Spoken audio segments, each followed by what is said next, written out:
Fala pessoal, sejam bem-vindos a mais um vídeo aqui no canal. Recados de sempre, vocês já sabem, né? Like, compartilhar, se inscrever.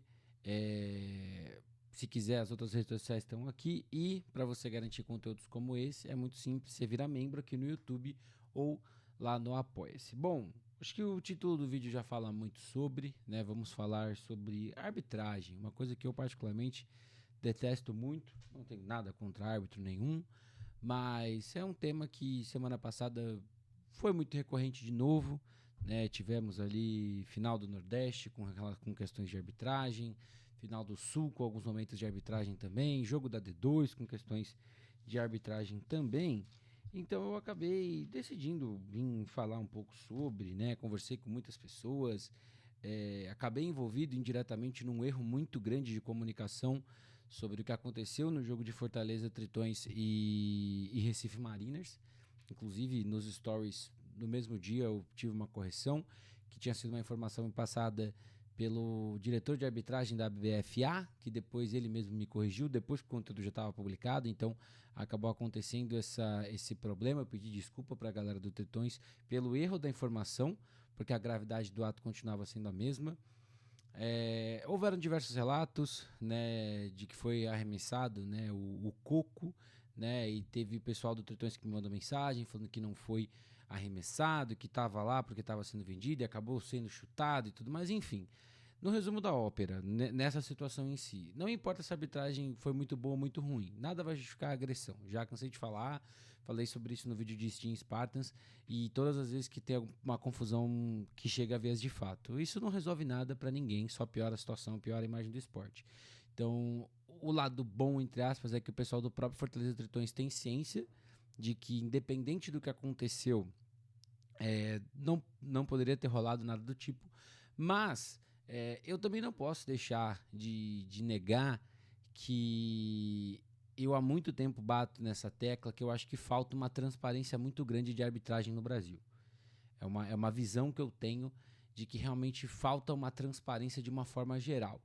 Como assim, Ornelas? Se tem árbitro, se tem estudo de regra que o pessoal da EAFA faz, eu, particularmente, toda vez que eu vou tirar dúvida, seja com o pessoal da EAFA, seja com o pessoal daqui de São Paulo, da APAEFA, qual que é o problema?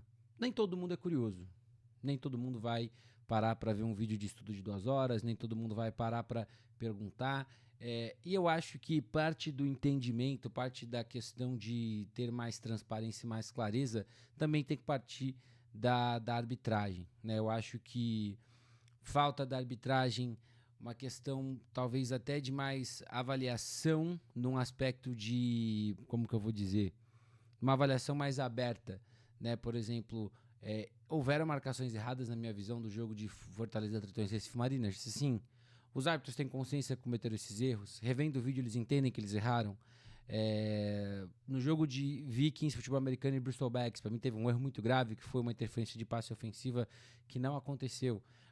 O árbitro em questão tem consciência desse erro? Qual que é o processo para uma revisão? Qual que é o processo para a gente garantir que esse árbitro está realmente até vendo esse jogo, né? Então, por exemplo, não existe hoje nenhuma forma aberta de você consultar, né, essas questões, né? Eu não acho que, fora casos extremos, que um árbitro tenha que ser suspenso por um tempo, né? Ou suspenso de ele não pode fazer jogo contra essa equipe.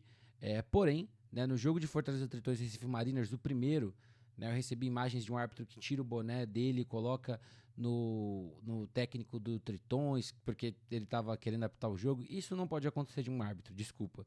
Eu não estou defendendo, não vou ficar também martirizando e atacando árbitros aqui, ficar falando que os times são coitadinhos, porque não são. Tem muita reclamação que não faz sentido. Teve muita marcação de falta que o pessoal reclama que acontece na grande maioria dos jogos. Mas a gente também não pode anular o fato de que a arbitragem também erra, a gente não pode anular o fato de que a arbitragem também pode cometer ações como essa que eu acabei de mencionar, que não podem acontecer por parte da arbitragem. A arbitragem não pode tomar uma atitude como essa. Isso é antiético e antiprofissional do árbitro em questão. Eu não sei quem é, inclusive, tá? Não é que eu não quero falar, é porque eu não sei quem é realmente. Mas assim, existe essa falta de transparência, essa falta de informação, E eu acho que isso tudo dificulta e cria uma barreira que a gente não deveria ter, que é jogadores e times versus arbitragem. A gente está num ecossistema onde todo mundo depende de todo mundo. Se não tem jogo, o árbitro não apita nada. Se não tem árbitro, não tem jogo. Então é um ecossistema que ele se alimenta um do outro, né? Ele se retroalimenta um do outro. Então não tem por que existir, na minha concepção, essa questão tão grande com a arbitragem e tanta reclamação. Mas eu concordo muito com os times, que eu acho que falta transparência. Quem me garante que um árbitro que cometeu um erro grave em um jogo, ele foi avaliado, ele está sendo reciclado depois desse erro, que ele continua se reciclando com o passar dos anos? Não é incomum a gente ver mudanças de regra que alguns árbitros sabem e outros não. Está diminuindo, mas não é um final.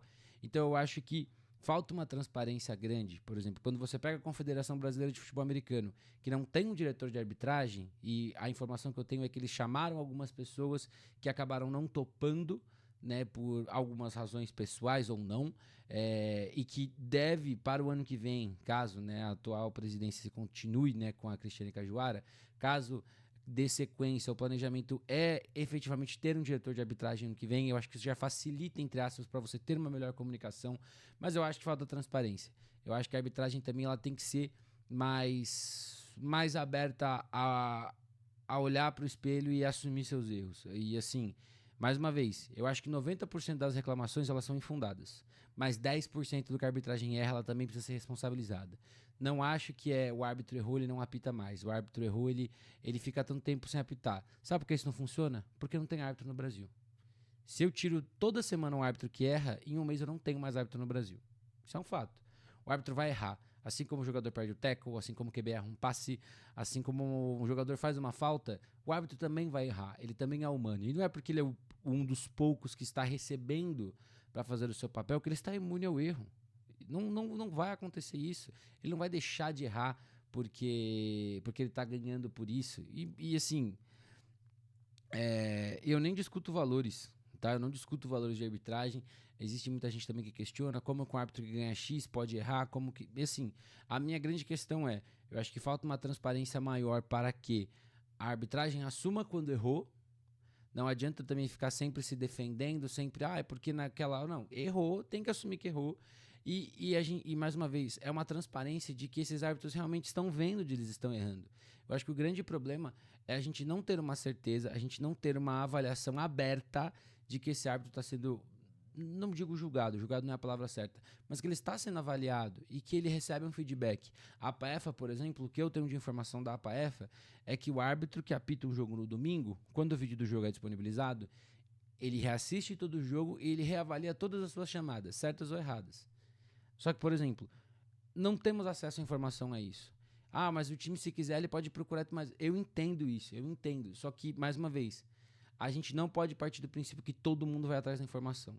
A informação lá tem que estar disponível em algum lugar. E esse vídeo, de verdade, é uma coisa que eu não gosto de falar de arbitragem. Eu detesto falar de arbitragem em react, em análise, responder pergunta de arbitragem. Porque, mais uma vez, 90% das vezes a arbitragem não está errando. Mas, mais uma vez, os 10% que erra, ela também tem que assumir sua culpa. Ela também tem que entender a sua parcela dentro do crescimento do futebol americano. Eu acho que a arbitragem ela precisa ser mais aberta também a ouvir crítica, ela também precisa ser mais aberta a dar mais informação, a colocar realmente ele, aconteceu esse erro, o árbitro que errou, ele vai passar por um processo de reciclagem, ou ele vai fazer tal coisa, ou está sendo avaliado de tal forma, ele tem que apitar numa outra posição, porque, mais uma vez, são 7, a gente sabe que tem árbitro que faz 7, a gente sabe que tem árbitro que não joga, não faz outras posições, porque demanda mais ou menos fisicamente. Eu entendo tudo isso, eu acho que faz parte do processo, só que eu acho que, mais uma vez, não tem por que os dois lados brigarem, porque um depende do outro. Então eu acho que a gente precisa que times e jogadores parem de reclamar tanto de arbitragem, mas que a arbitragem também entenda que ela precisa estar disposta a escutar um pouco mais, ela precisa estar disposta a apontar para si mesmo e entender que errou, entendeu? E é isso, esse vídeo é esse. Eu vou ficando por aqui e até a próxima.